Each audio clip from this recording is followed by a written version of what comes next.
am very excited to be talking to Jessica from the McHugh-universe. Yes. Tell me a little bit about I met you back in mid-February, and I'm so fascinated that you write some amazing books, and I want to hear all about them.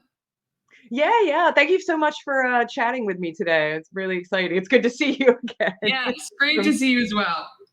Yeah, I'm an author, a poet, a playwright. I've been writing seriously since I was 19. I turned 42 this year, so A minute quite. or two, then. You've been doing this for a minute or two. Yeah, just about a second, but always learning, Yeah. always growing. And I in the past couple years, I've introduced blackout poetry into my life, which has allowed me to do a lot more visual art. Sorry So about that. tell me a little bit about that. So, what exactly is blackout poetry? It's taking an existing piece of text and searching that piece of text to find a poem hidden inside it. So you can use everything from novels to other poems to magazine articles, pamphlets you find on the street. You can do it And with it's anything. it's it's actually just like redacting Mhm. everything around it and just leaving out this prose that you discover. Absolutely. And you can do so many different kind of artistic styles with it. It's a lot of fun.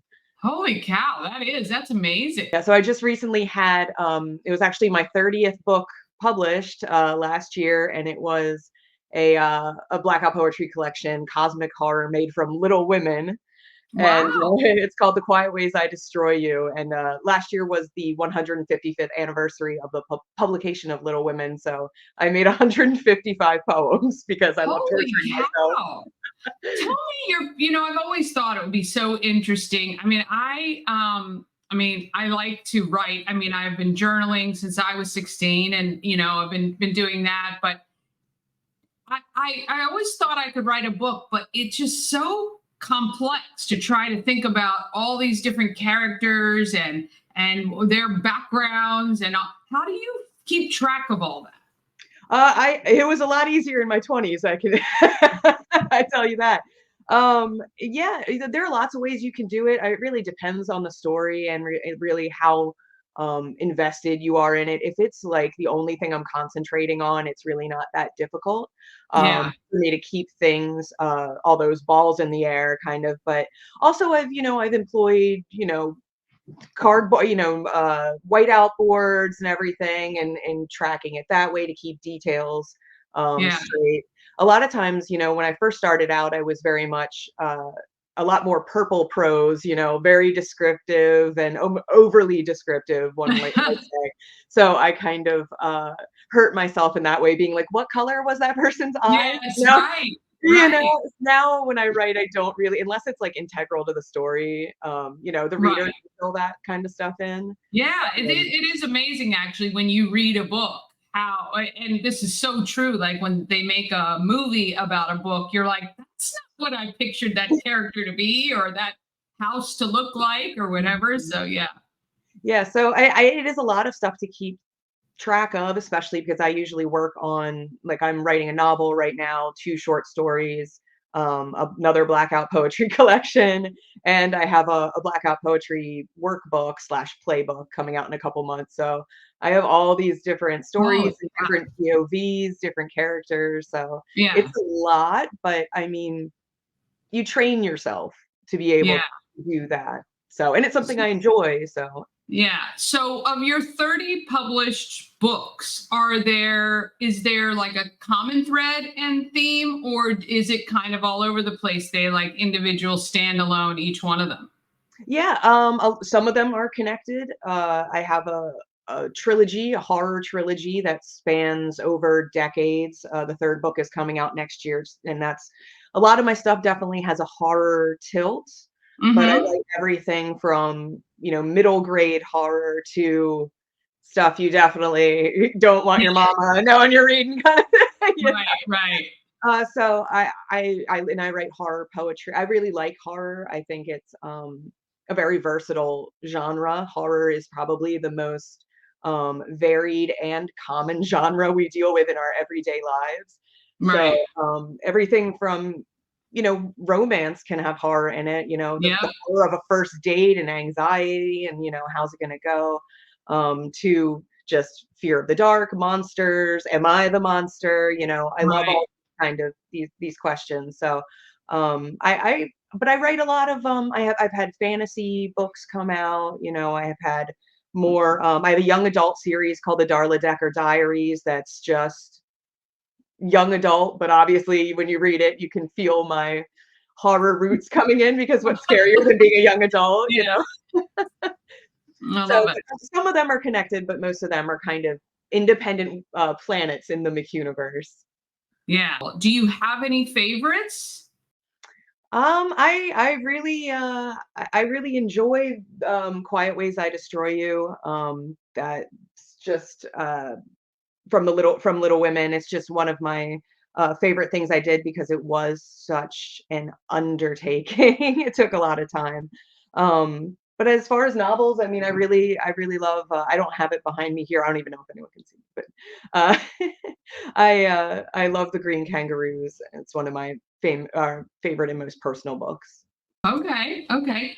And the process. So, do you find that you have to kind of get in a certain frame of mind, or is it pretty much like daily as you're doing stuff? You think, oh my gosh, this would be amazing in the book. Yeah, basically I write what I want to read. Something I think that's going to be exciting, characters that I think are going to be, I mean, not always relatable because just a lot of my characters are a little extreme, but at least you can see something of yourself or someone in a lot of these characters. I write a lot about family issues, addiction as well, and so that's kind of, it depends on kind of what mood I'm in when I'm working. Sometimes that's why I work on a lot of different things. Sometimes I won't be in the mood to get into I mean, I family just, stuff and like yeah, I find it fascinating to keep everything, especially working on multiple things at one time. Um, how long does it generally take you to finish a project from start to finish on average, I guess? it's novels usually take me 3 to 6 months, uh, Okay. depending. The one I'm working on has right now, which is the third book in the Gardening Guidebooks trilogy, has I've been working on for way over a year because it's the end of this series. There's a lot of things to tie up, a lot of characters to resolve. So I'm really trying to take my time with Yeah. it. I'm also there's a band in it, so I'm also writing all of their songs, not the Oh, music, but the lyrics. So it's holy cow. it's taking a lot of time.